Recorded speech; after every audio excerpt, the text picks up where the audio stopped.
Alex here back in the shed. We got Anakin Starkiller with us. Hello. And he's got a project that he's been working on that he wants to share with us. And this is actually the first time I've physically seen it. Right. So this is my rendition of Ezra's turned into Sabine's saber from the new Ahsoka show. I'm doing this in collaboration with a new shop that was interested in producing some of my designs. This is going to be the first one we roll out. What do you got? What do I got? There's a lot going on in this. There is a lot going on. It's a very complicated piece of machine. This is a prototype. There are differences on this from this and then what will actually show up. There are some things like this is supposed to be brass. It was originally machined from aluminum. This was a little too short. This hole was drilled in the wrong place. It is supposed to be here, and it will be on the production version. This is the prototype too? This is the same one. This is basically represents more or less like what you'll see, and when it comes, and this is with some slight weathering. What I did was I painted this matte black, and then weathered all of these with a aluminum black with the 3:1 ratio that you were talking about. Yep. Yeah, you did a hell of a job. Oh, let's check out the bottom. Mm-hmm. So this is the vented pommel. It will also come with a static pommel in case you don't want the AS. You know what? I just realized it's held in with the set screws there. Yeah. I just realized that. Wow. Yeah, it allows you to swap it out without too much work. And and you machine the actual card. Mm-hmm. Wow. Yeah, the card, it'll be brass on the production version. This one they did it out of aluminum. I'm missing the brass pins and the brass pins that go here, but they will be included in the final version. I didn't know there was brass. Where's the brass pins go? They're like two little brass pins. They're like 1 millimeter pins that go here and here. They just fall into that slot. You glue them in? Yeah. Wow. I imagine this can function as a sound vent, this hole here? Mm-hmm. Depending upon how you put your chassis together, there would be venting here, and then there'll be venting here on the bottom. Wow. This piece here, I don't want to take it apart right now, but basically this is your blade plug, right? Yeah. And then the set screws that hold this blade plug in and that will hold the blade in are hidden underneath these guards. Yes. So what you'll do is unscrew here, and then you'll see a set screw that's hidden underneath that holds the blade plug in place. It's really, really nice. Really nice. And this is how, when you open the box, this is how you're going to get it. It will. It's going to be anodized. It'll be cleaner, right? But it will basically have, and this will all be matte black. These will not have the recesses. That was some after machining that the shop had to do after they had done the anodizing on the prototype. But this will be matte black. This will be matte black here. And what you're going to want to do is take it apart, do the acid aging on all the bare aluminum parts, and then throw some paint on this and this section, and then basically you'll be good to go. I just had a question for you, and my mind lost it. I just had a question. I know I say this almost in every video, but is this your most complex design yet? Because there's a lot of pieces going on here. There are a lot of pieces. Originally, when I modeled this, these were going to be coming out, and this would be all milled recesses, and the shop said like that is actually much harder to do and would waste material, and so they wanted to do these as inset pieces, which I said, okay, if you want to do it, go for it. But as a result, what do we have? 1, 2, 3, 4, 5, 6, 7, 8, 9, 10, right? Each one of these is an individual piece. Each one of these is an individual piece. This is an individual piece that has to be slotted into a hole that's quite complicated to machine. So you got all these, you got the main core, 2 parts to each pommel, plus the other one. This is a separate piece. These 2 are separate pieces. This is a separate piece. These 2 are separate pieces. This is a separate piece. So there is a lot that goes into it. There's a lot of pieces. Yeah. I mean, if you compare it to like a Luke Skywalker, which, essentially is basically one big hunk of metal. So do you think this is more complex than the Episode 1 Obi-Wan that you just did? It has more parts to it. But the Episode 1 Obi-Wan was not created on a CNC, so there are more things that are weird and idiosyncratic about it when replicating it, right? Like strange angles that were cut that don't make any sense.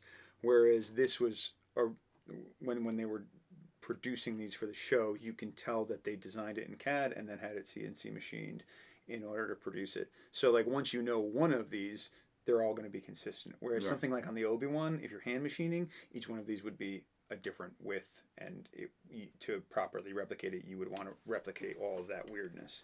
You said while you were talking, you mentioned how the shop talks about wasting material. And we're working with you over the years. We hear that a lot. Like they don't want to do certain things because it wastes too much material. Well, it'd be like some, if you look at, give me a Luke saber. Isn't that easy to say in this shed? Yeah, I know, right? But like on a Luke Skywalker's original saber, right? It might have started with just one big piece of aluminum that they machined down, and if you're doing one piece, it's not that big of a deal. But if you were going to turn the whole thing based upon something that has to be over 2 inches in diameter to get this flange, right? Then you're basically like losing half an inch of material here and half an inch of material already, and the amount of time that it takes to just cut into it to remove those big chunks will be something that a shop wouldn't want to reproduce. They're going to say, if there's only this part of it, right, that is 2.5 inches in diameter, and everything else is 1.5 inches in diameter as a maximum point, then let's make these into 2 separate pieces, right? We'll have the emitter be from 2.5 inch stock, and we'll have the rest of it made out of 1.5 inch stock. Oh. All right. That makes total sense now. Makes total sense now. I'm impressed with your weathering job, man. Thanks. I am. I think it looks great. I didn't think I didn't know how to put these together myself. Yeah, it came out great. You even got weathering on the brown up there. Yeah, I did this couple layers of spray, and then I had a like an oil wash that I went over it with.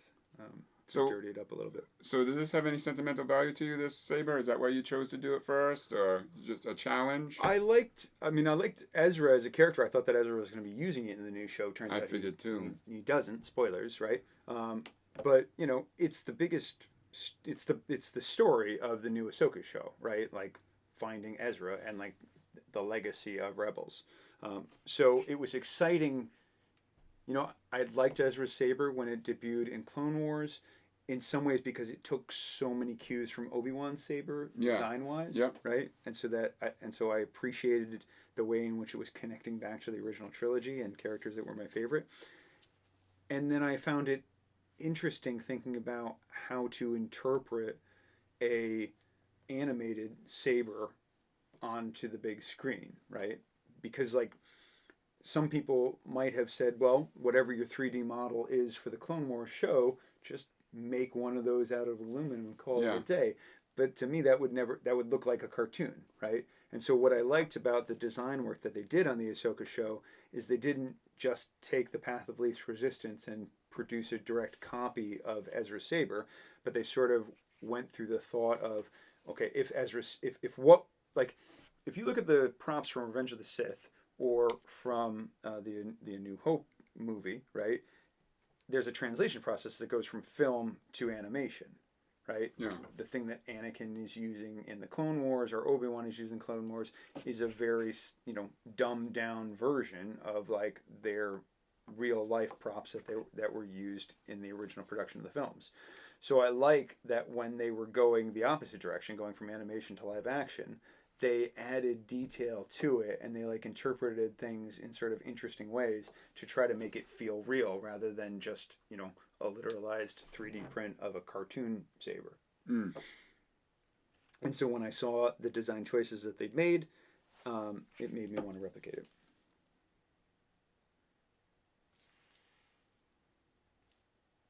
It's insane, man. There's so many pieces. Like you can look inside here. The shroud's a separate piece. Beautiful work, though. The machining is beautiful. If you look at the grips, man, there's so much detail in the grips alone. Mm-hmm. Totally insane. Getting all them to sit right, so there's not gaps, right? Getting everything to fit together. So again, we don't have to glue these in or anything, right? They're gonna come installed. They're gonna come installed, yeah. Insane. So, I don't know if we're going to keep this in the video or anything, but Ahsoka's ugly saber. Have you seen that? the Clone Wars ugly saber? You were just mentioning how the cartoons, when they transition, they. What do you mean her ugly? So when she is in the world between worlds with Anakin, she goes back in time as a little kid. Mm-hmm. That Clone Wars saber that she's using, yeah, pretty ugly. And I think we need an ugly Clone Wars saber. Nobody wants to touch this thing. well, we only have a couple good references. There were things I liked about it. There were things that I liked that the pommel looked a little bit more like Obi-Wan's in the live action version, because I thought that would make a lot of sense, because obviously like the pommel on Ahsoka's cartoon saber is meant to be a version of that, right? So they brought in some of the detail.